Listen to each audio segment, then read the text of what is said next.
Coffee Talk Tuesday. My name is Shalise Stevens, and I'm here with my co-host Trip Mitchell, coming from his bedroom because he's drugged up and in pain. So, but aside from that, in wonderful spirits. It's funny how those two things go together. And my guest today is the awesome Ashley Cox from Salt Lake Community College. Thank you, Ashley, for joining us. It's a pleasure. Thanks for having me. Of course. Well, I wanted to have you on because you have, well, for one, you're just fun. You're one of the fun, sassy instructors that I have that I absolutely adore. And I think that you have a awesome story and you do a lot for the college, and with everything that's going on, was hoping to get your take on the whole experience with COVID and having to switch everything online and all that stuff. But first, I would love you to tell us a little bit about your, like, how you got to be where you are. All right. You want the Cliff Notes version or you want the full version? Well, we have a half an hour, so you give me whatever version you want. I'll give you the one in the middle. So okay. I'm originally from the Mississippi Gulf Coast, about an hour from New Orleans. I grew up on the beach. I attended Mississippi State University. At the time that I went to school 25 years ago, they were one of 4 universities with a program called Professional Golf Management. And that was what I chose to major in. You can see I'm wearing a Duke t-shirt. I've been a Duke fan since '86. I was admitted to Duke University, but at the time my parents couldn't afford it and I didn't want to be in the Air Force. My father was an ex-Army drill sergeant and that was enough military training for me. So I chose the golf business instead. I'm the first Black graduate of the golf management program at Mississippi State and the second to graduate in the country. I took a job at a golf course in Michigan, right on Lake Michigan. The summers were incredible. The winters were miserable. At the end of the season, I had to make a decision. I was either going to go to Florida, Arizona, or back to Mississippi State to work on my master's, and I chose to go back to Mississippi State and work for my master's degree. I was there for about a month, and I stumbled onto a job at a new golf management program in North Carolina called Campbell University. I applied for the job thinking there's no way on earth they're going to hire a 22-year-old to come be a faculty member at an institution, but they did it anyway. So I started teaching at Campbell in the summer, fall of 2001. So I did that for the better part of 10 years between the golf management program, and I finished my master's degree at Campbell, and so I also taught undergraduate and graduate marketing classes for them. Got a little bored and decided I needed another challenge, and so I enrolled in a sports management PhD program at North Carolina State University, who also had a golf management program. So I was helping them with their program as well. Unfortunately, my advisor and I had a falling out after 3 years, and I lost that fight, and so I was back on the job market. I went to work for a company in Raleigh, North Carolina called Global. The broad name is Global Value Commerce. They're probably more better known as globalgolf.com. They are a distributor for online retail stores. Back when I was with them, it was 7 stores. I think they've pared that down to maybe 3 or 4 stores, but they're essentially Amazon for the golf industry. I was probably the highest educated warehouse employee in the country. And when they recognized that, they thought we might ought to do something with this guy other than have him on the pick, pack, and ship team. So they actually sent me to Salt Lake City in February of 2012 to open their Western Distribution Center. And for a kid that grew up looking at the beach, driving through Wyoming in February is awesome. Well, I'm really upset at the falling out, because you truly would have had one of the greatest titles ever, in that you would be a doctor of golf. So how cool would that be? My personal email address is acpgaphd. Okay, perfect. I must admit, though, I am enrolled currently in a doctoral program at George Fox University, which I should finish sometime next year. So if you get with me about August or September of next year, I will be officially have a doctorate and still have my golf credentials. So, well, golf is such an amazing sport. It was going through such a rocket ship to the moon for quite a few years, and a lot of it was tied to a great economy. But Tiger Woods, one individual, changed everything about golf. Being a fellow African American, can you talk to that and how it probably was very big positive influence on your career as well? Well, it was a little of both. So Tiger and I are a year apart in age. So, you know, we're more contemporaries than me being part of this crowd of people that came along following Tiger. However, when Tiger won the Masters in 1997, I was interviewed by the local television station in Columbus, Mississippi, about the importance of Tiger's win. And at the time, it was incredibly important, not only for the African American community, but just it changed the look of the game. It made the game a little bit more fun. I think it would be hyperbole to say that Tiger is the best athlete that's ever played golf, but he certainly was an exceptional athlete, period. And I think that made golf a little bit more cool at the time. There is a negative side to Tiger, and it's not the stuff that you see in the media. The negative side to Tiger is that Tiger helped the game grow too rapidly, too quickly. And I think that's part of why we see this retraction that's going on in the industry right now. And I remember when I was in Michigan in 2000, the estimates were that they were opening almost a golf course a day. And it was certainly part of the economic boom. But again, Tiger made things popular. We hitched our wagon as an industry to this one person. And boy, when he failed, it really damaged the business. And that's another one of the sort of negative side effects of what happened with Tiger was that I think a lot of people turned away from the game. You know, what we've been trying to figure out in golf for a long time is how do we had these people that we refer to as having latent demand, right? Like they know about the game, they're interested in the game, but they've not taken that step across to say, I want to learn and play the game. And when eyes were on Tiger, that was when demand was highest. And I think when he's not playing, people are less interested. And we've really struggled to have that next person step up and really take that mantle and be able to run with it and make golf popular again the way it was in the early 2000s. But there's no denying the positive impact that he had on growing the game of golf in America, especially, but worldwide too. What do you think of the golf industry in Salt Lake? I have some friends involved, and they say we're really almost at a point where we have some contraction coming up. Too many courses, too many rounds available. Well, so they probably made those comments to you before COVID-19 because they are loving it right now. With that being one of the few places that people can actually get out and social distance sort of properly if the courses are doing it right. I'll tell you one thing that I learned about golf in Salt Lake. Being here in the mountains, and I was in Denver before I became a permanent resident of Salt Lake City. Golf in the West public golf out here is really good. We don't have great public golf courses on the East Coast. You sort of have this clear separation between the haves and the have-nots, where it's either a high-end private club or it's a dump. The public golf courses out here, I mean, I use this as an example of people all the time. South Mountain Golf Club would be a high-end private club on the East Coast. The layout is really good. Obviously, it was designed to be a private club, and things fell apart with their real estate. At least that's my understanding, and so that's why it became a part of the county. But the layout is great. The views, obviously, from sitting on the side of the mountain, it would be a high-end private club, as would Mountaindale. And so to be able to access those courses for $50 on a weekend, that's stealing. You couldn't get away with that on the East Coast. Like in the East Coast, the image, if you said it was a $50 golf course, people would say that's a dump. So I think you're spoiled out here in some regards because public golf is pretty decent.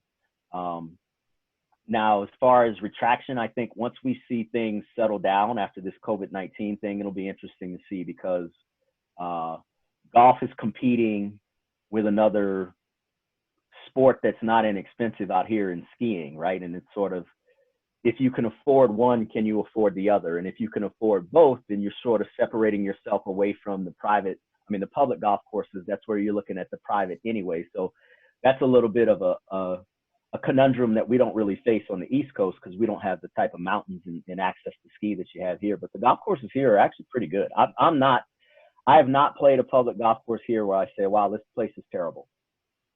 And Shalise, do you get around and play? I was just going to say, I don't think I've ever admitted this to AC, but I hate golf. Why? Well, okay, for one, because I get bored. So maybe I just haven't had a good teacher. But walking and swinging a stick at a ball does not. I've done it one time before, and it might have been the people that I was with, because it was really lame and we weren't drinking. But well, I was only like 18 years old, I think, too. But it was just super boring, and I didn't like it, and I never wanted to do it again. So maybe, I don't know, I should give it another try. You are not in their demographic at this point, but golf would love to have you back. Yeah, it would. And you're a part of the demographic that, while it's not the direct target market, it certainly is a part of the target, because essentially the target market that we've always chased in the golf industry is literally dying, right? Like, you got a bunch of old white guys that are now in their 50s, 60s, 70s that are just not able to get out and do it as much as they used to. And so what's next? Who's going to be that next group to come and sustain the industry? I think for years we've missed targeting some demographics like females. The LGBTQ community, has plenty of disposable income and I think interest in the game, and we've just not reached out to a lot of those marginalized groups that could potentially help sustain the business. But we're struggling as an industry right now. Like, it's I think things are probably fairly flat, but we'll see some contraction continue because people are doing other things. And So Shalise, golf is one of the few sports where a lot of dead people play. And by that, what happens is you get a group of guys and they have an automatic tee time. Let's say it's Mondays at 8 a.m. Well, the gentleman whose name it is will die at some point because it's old white people, as our guest said. And so what happens, that name lives on for years and years and years. So it's a funny thing where you get that one tee time and you will do anything to keep it. Yep. So, and this goes on all over the country. And one of the cool things about golf are golf stories are so, and there's some writers out there. Dan Jenkins, who just passed last year, is the dean of golf, but yep. Rick Riley, there are so many people doing some great books on golf and the stories and the humor. Yep. So you know what I do love? I did go last year to do a fundraising event, and I got to be like ride in the golf cart and take pictures with my friend who's a photographer. So we went around and we got to like be the entertainment. That was fun for me. And I'm actually thinking that maybe at one point I can do a golf fundraiser for my Rainy Days Foundation. Yeah, I think part of the issue too is that we've painted this picture of this boring, stuffy game, right? Like, and you don't see anybody on the PGA Tour with like full sleeve tattoos. Right. Right? And well, yet, I mean, Happy Gilmore tried to like. Right. Right. And ask any golf pro in the country how mad they are about the Happy Gilmore movie because of the number of people that have broken golf clubs or hurt themselves trying to Happy Gilmore it on the range at their facility and then want to sue the club. Yeah. Oh gosh. Well, we are going to take a short break, and when we come back, I want to find out more about your career now at Salt Lake Community College. Okay.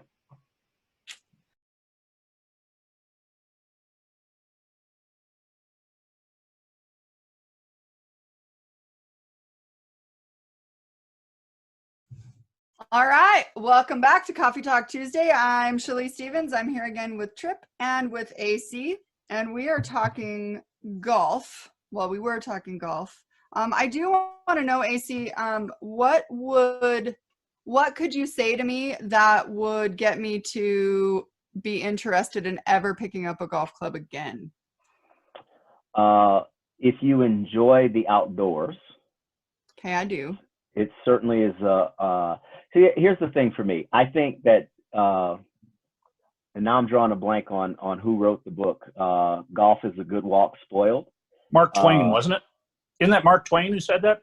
Well, I think he said it, and then somebody wrote a book about it. Oh, okay. And I think this idea of golf being a good walk spoiled, I think part of it was we built golf courses that were not designed to be walked, that are very difficult for people to walk physically because of the way the layout and the length of the course. But it's an opportunity. Golf is a unique thing because it tests your integrity, right? Like, you are supposed to call penalties on yourself. You're supposed to keep your own rules. You're supposed to make sure that everybody else in the group is following the rules. And you certainly, when you're with your friends, I'm not saying you need to be a police officer on the golf course, but there's a level of expectation with integrity in the game. And so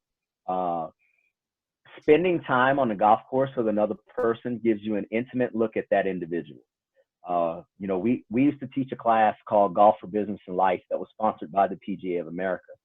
And the things that we would teach our students about being on the golf course with people is that if you dislike the way a person is on the golf course, that's probably closer to the real person that you're going to experience. And so that intimate look in the individual lets you go, do I want to do business with this person? Do I trust this person? Is this person got the level of integrity that I can appreciate and that I want to have involved with me and my organization? So, but back to your direct question, one, just go out and I think this is the biggest thing. Golfers have a tendency to overestimate their ability. And if you went out there and just said, I'm not any good, you'd have a lot more fun. Right. Lower your expectations, right? Like, I have a buddy, I love him dearly. When we play golf together, he's yelling or throwing a club or hitting his golf bag. And I turn to him and I go, you're not good enough to be mad on the golf course. And so I think that becomes, it's a game that you can't master, and perfection is unattainable. And I'm using all of the cliche terms, but those are the realistic terms. If you put it in that kind of perspective when you walk on the golf course, I think you'd be better off. I think you'd enjoy it more. Just go out and have a good walk and have a beer and enjoy it. Yeah, and it's probably the people that I would be with too. Like, make sure that it's a good group of people that could have fun and not be obnoxious or annoying. And Shalise, it's a sport that drives business. Yep. Because if you're a sales rep, literally drives. Yeah, no, I mean it is a chance. So if you look at it from a sales rep, purchasing guy's perspective, in a normal sales call, they might have 8 to 12 minutes literally in front of this gentleman or lady, whoever. If you can get that individual on a golf course, you've got 4 or 5 hours with them. Wow, I think we had a lesson on that, AC. Yeah. But on the other hand, you can work yourself out of an out. So some of the things that people do on a golf course is blatant cheating. Yeah. And Rick Riley wrote a wonderful book about an individual called Commander in Cheat, where he basically went through all the ways that this gentleman cheats on the golf course. And it's all been, so it really is, it's a way to look into someone's real soul. Do you golf, Trip? I do, but not. I used to golf quite a bit more, and I've gotten away from it. In Salt Lake, you've got to kind of make choice, and AC pointed out. So my working as a host at Snowbird kind of takes away a lot of that time. And if I were to golf during the summers after doing that, my wife would kill me. Right. Yeah, you need to make it to at least that year mark. Well, here's the thing. Yeah. Caesar's Palace has it making it to 364 days. So we'll see. But AC, when you're in town here teaching young people about how to become golf professionals, what's the most important lesson for them? The key about being a golf professional is obviously you have to have a joy in seeing people enjoy themselves. It's not an easy career path. It's not as easy as it used to be. There was a time where being a golf professional was a much more, I think, prestigious position to have. We've changed some of the dynamics of the industry with regard to the structure and the pay. The number of hours that you work is pretty long. So you have to, when you get into the game, it's because you really enjoy, I mean, when you get into working in the game, you really enjoy it, and you enjoy the interaction with people. You know, your golf pro becomes like a psychiatrist in some regards, right? You share stuff. I've had to tell people, look, don't share anything with me that I'm going to have to testify in court, you know, like, but that's how open they tend to get sometimes when they are sharing what's going on in their lives because of that intimate relationship that's built. But you got to enjoy the game. You've got to enjoy the people. And you got to know that, that one thing I think that's missed, and I recognized this a long time ago when I was working at the club in Michigan, on everybody else's day off, they come to the golf course, and it's important. It becomes an important part of those other individuals' lives because they're looking for something to do on their day off. And so if you can help people continue to do that, I think you'll be happy in the industry. And I think that's what a lot of the guys that I know here in the Utah section, they love people. They love being around people, and they love the interaction with the people that they deal with. And so that's part of what makes them continue to stay in the business. So, and what's your handicap, by the way? Last time I checked, it was a 0.6. Wow. You can flat out play. Sometimes. Hell, I've been doing it for 33 years. I better be able to play. If I played the game as long as I did and sucked, there's something wrong with me. Well, but very few professionals, very, very few play to that level. I would say probably most working PGA professionals at clubs are probably a 6 or a 7, aren't they? Yeah, probably somewhere between a 3 and a 6 is a safer guess on them because they're working so many hours, right? Like that's one of the negative parts of the industry is that you don't get to play as much as you would probably like to or expect to. My game has certainly gotten a lot better now that I've moved over into teaching college full time, and that's more my primary responsibility, which opens up the opportunity for me to go out and play a little bit more. And I think I don't put as much pressure on myself when I'm playing as I used to because I don't do this for a living any longer, right? Like this isn't what is putting food on the table at night. This is more of something that's fun than it is a competition like it used to be. Did you ever think of playing for a living? I did, and you know, I had a lot of buddies that have been on and off all of the tours, anywhere from the PGA Tour and the Champions Tour, and I've worked with some young ladies that were on the Symetra Tour and the LPGA Tour, and it's a hard life, man. It's a lot of travel, it's a lot of alone time. You have to be driven to practice. That was the thing for me. I hate practice. I'd rather play golf every day. My dad can go to the driving range for 8 hours and just be content. I don't even like to hit balls before I play a normal round with my buddies. If our tee time is at 1 o'clock, I'm showing up at 12:56 and I'm running to the first tee and teeing it up. That's how much I dislike practice.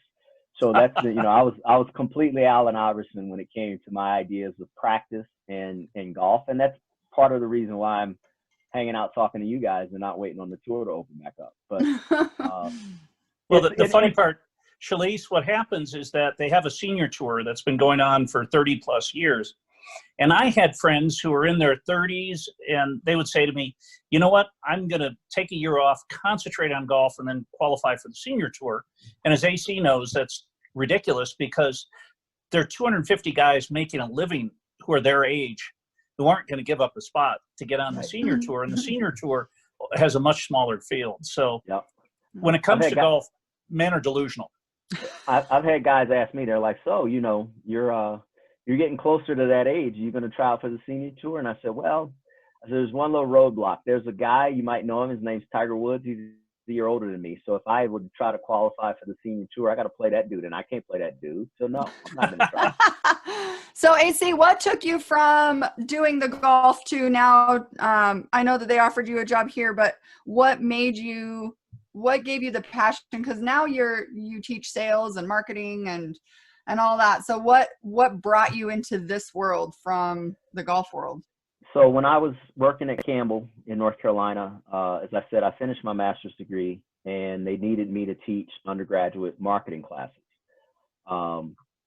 And so, you know, the first time in the classroom, it was a lot of fun. It was fun interacting with the students. It was fun getting to know the students. It was fun to see the students have those aha moments when they go, oh, that's why that's the way that it is.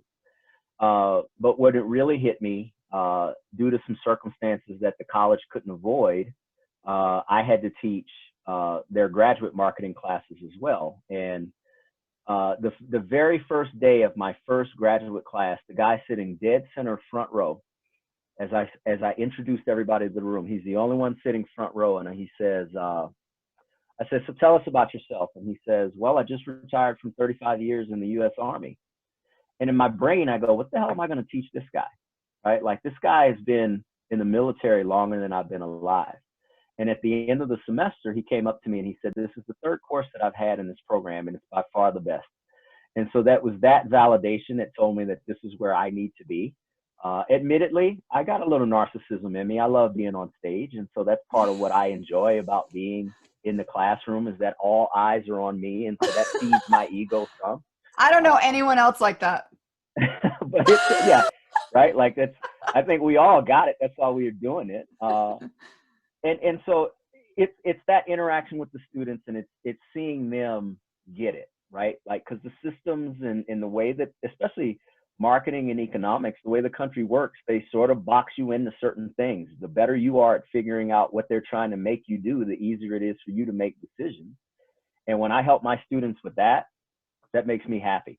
I know I could make more money doing something else, but I don't think that I would enjoy the quality of life, the interaction with the students, and just the, you know, I love my job. So that's awesome. That's what I love about Salt Lake Community College, is that the majority of my instructors are there because they just love it, and that it makes a huge difference. And it makes at least for me, it makes me want to do better, and it makes me more engaged, and it makes me figure out, like, how can I apply this to my everyday life too, because I don't know, you guys make it fun, and it's awesome. So being in the classroom, speaking of that, now once COVID hit, you had to put all your classes online, and a lot of the class can be online anyway, and different classes, but how was that transition, and what do you think is going to be the new normal for Salt Lake Community College moving forward? You know, I think the new normal, at least for the remainder of, and this is not me speaking on behalf of the college, so I want to make sure that that's clear. This is completely my opinion. I have a feeling that for the remainder of this calendar year, up until we get into the spring of 2021, I think we're going to be either online or in this type of lecture broadcast via Zoom. You know, I think we're in a unique spot at SLCC because we're not a residential campus. Right? So you don't have that sort of, as people like to refer to it, that petri dish that occurs in the dorms and with people communal living. We get to go home every day. That doesn't mean that we're not going to go home and infect somebody else or get it from somebody else. But I think because we're not in as close a quarters as you have at residential colleges, that certainly makes a difference. But I personally don't know that it's worth the risk of us just throwing a bunch of people back in a classroom together right now, right? Like, we just too many question marks out there. So I see this continuing at least through the fall semester. And it's an adjustment. It's not as easy, I think, to remain engaged when you're doing it in this way. If for no other reason, look, it's like the people that, you know, when this first happened, people would go on Twitter and say, did you take a bath today? Because so many people stopped showering, stopped shaving, stopped brushing their teeth. It's like everybody's life changed so much. And I think it's important to get up and get dressed and feel like you're actually going to work, even if that's not the case. So it was an easier transition for me and a lot of my colleagues in school business, because we were already developing our courses for online anyway. I know a lot of my colleagues in some of the other departments struggled because they had a lot of heavy lifting to do to get their classes ready to go online, and a small window to do it in. So we'll all get better. You know, some things that'll be interesting. What's going to happen with tuition? What's going to happen with pay, right? Like, there's a lot of big question marks that are going to come out of this thing because it's so new to everybody. You just don't know what to do. Right. It is nice that it happened at a time where technology allows for us to still be able to communicate in these ways. So I think that's part of the change. How have your students reacted? Are they stepping up to the plate? For the most part, you have a couple of students that fell behind a little bit just because it's easy to, right? Like instead of you being used to going to sit in class at 8:30 on Monday, Wednesday morning, you have to force yourself to get up to sit in your bed and talk to your teacher online, or in the case for some of my classes, I just switched them all to online. So the students just did the work that was already integrated, and I recorded a few lecture videos, and that was the way we did it to get through this semester. But I think some students, it's such a new experience that they didn't know what to do. And so as we're all learning how to do this, I think we'll all get better at it. And I think that the students will adjust to it. If for no other reason that most of our student population is more suited to the social game than those of us of older generations that are trying to figure out how do we connect this Zoom thing, so.